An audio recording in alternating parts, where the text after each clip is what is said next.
नमस्कार दोस्तों, आज के इस वीडियो में मैं आपको 5 ऐसे म्यूचुअल फंड्स बताने वाला हूं जिसमें आपको इन्वेस्ट करने से बचना चाहिए दोस्तों। पहला, ऐसे म्यूचुअल फंड जिसका एयूएम 5000 करोड़ से कम है। एयूएम का मतलब होता है दोस्तों एक म्यूचुअल फंड टोटल कितना पैसा मैनेज कर रहा है। तो अगर कोई म्यूचुअल फंड जो है सो 5000 करोड़ से कम पैसा मैनेज कर रहा है तो ऐसे फंड से आपको बचना चाहिए, क्योंकि ये दर्शाता ये है दोस्तों कि या तो वो फंड नया है या फिर बहुत ज्यादा लोग उस पर ट्रस्ट नहीं कर रहे हैं, इसलिए जो है उसके पास उतना पैसा नहीं है मैनेज करने के लिए। दूसरा तरह का फंड जिससे आपको अवॉइड करना चाहिए दोस्तों वो है सेक्टोरल फंड। सेक्टोरल फंड इसलिए अवॉइड करना चाहिए क्योंकि ये आपके पैसे को किसी एक ही सेक्टर में कंसंट्रेट करता है, इन्वेस्ट करता है दोस्तों। और यहाँ पे फंड मैनेजर चाह कर भी आपके पैसे को दूसरे सेक्टर के किसी कंपनी में नहीं इन्वेस्ट कर सकता है, क्योंकि उस पे एक बाउंडेशन होता है, एक बाउंड्री होती है। इसलिए हमेशा सेक्टोरल फंड अच्छा परफॉर्म नहीं करता है और इसमें आपका रिस्क काफी बढ़ जाता है दोस्तों, क्योंकि आपका टोटल पैसा किसी एक सेक्टर में ही डिपेंडेंट रहता है। तीसरा तरह का फंड जिसमें आपको इन्वेस्ट करने से अवॉइड करना चाहिए दोस्तों वो है एक एनएफओ फंड, यानी कि न्यू फंड ऑफरिंग। मतलब जो भी फंड नया लॉन्च हुआ है, आज की डेट में 2000 से ज्यादा म्यूचुअल फंड्स अवेलेबल हैं मार्केट में। उसके बाद भी अगर आप एक नया फंड जो कि आज लॉन्च हुआ है या कल लॉन्च हुआ है, ये 1 महीने में लॉन्च हुआ है, उसमें इन्वेस्ट करते हो तो मेरे हिसाब से ये थोड़ी बेवकूफ़ी हो सकती है दोस्तों, क्योंकि उस फंड का आपको कुछ पता नहीं है कैसा परफॉर्म करेगा, कैसा पास्ट में परफॉर्म किया था फंड मैनेजर्स। ये सारी चीजें थोड़ा सा उसका जो है डाटा कलेक्ट होने दीजिए, तो आप उसमें इन्वेस्ट कर सकते हो। एकदम नया फंड में इन्वेस्ट करना सेंस नहीं बनाता है मेरी राय में।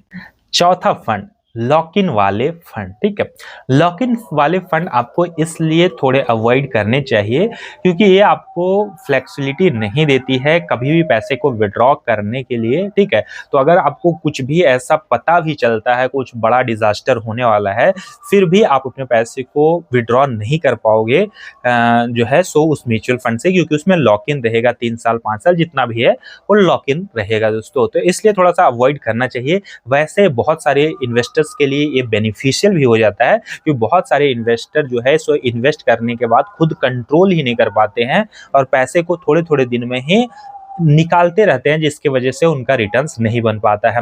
और जनरली क्या होता है कि म्यूचुअल फंड जो है सो लॉन्ग टर्म खोजता है, तो इसमें मजबूरीवश भी आपको पैसे को रखना पड़ता है और उस केस में जो है एक अच्छा रिटर्न्स बन जाता है इन्वेस्टर का। तो दोनों साइड है इसमें। ठीक है, प्रॉफिट भी हो सकता है आपको और जो है यहाँ पे आपको एक तरह से हथकड़ी भी है, समझिए। तो एक तरह से मतलब आपको पैसे निकालने, आपका ही पैसा निकालने नहीं दिया। पांचवा फंड, अगर आप एक लॉन्ग टर्म इन्वेस्टर हो, मतलब 10-15 साल के लिए इन्वेस्ट करना चाहते हो और आप किसी एक डेट फंड में इन्वेस्ट करके बैठे हो दोस्तों, मतलब सारा पैसा डेट फंड में लगा के रखे हो, तो फिर ये एक अच्छा चॉइस नहीं होगा, क्योंकि लॉन्ग टर्म में जो है 10 साल 15 साल के पीरियड में वैसे भी इक्विटी में भी आपका जो है रिस्क बहुत कम हो जाता है। तो वहां पे इक्विटी में बहुत ज्यादा रिटर्न्स आपको मिल जाता है और यहाँ पे डेट में आपको बहुत कम रिटर्न्स मिलता है। डेट फंड ठीक है, लेकिन अगर आप शॉर्ट टर्म के लिए इन्वेस्ट कर रहे हो, क्योंकि वहां पे आपको सेफ्टी मिलता है डेट फंड में, उसमें वॉलेटिलिटी नहीं होता है। और यहाँ पे इक्विटी में ऊपर नीचे ज्यादा पैसा होता है, लेकिन लॉन्ग टर्म में क्योंकि ऊपर ही जाता है मार्केट लॉन्ग टर्म में। ठीक है, इंसान हो या मार्केट, जाना ऊपर ही है अंत में। ठीक है, तो इसलिए आप जो है लॉन्ग टर्म के लिए इक्विटी फंड को चूज कर सकते हो और शॉर्ट टर्म के लिए डेट फंड को चूज कर सकते हो दोस्तों।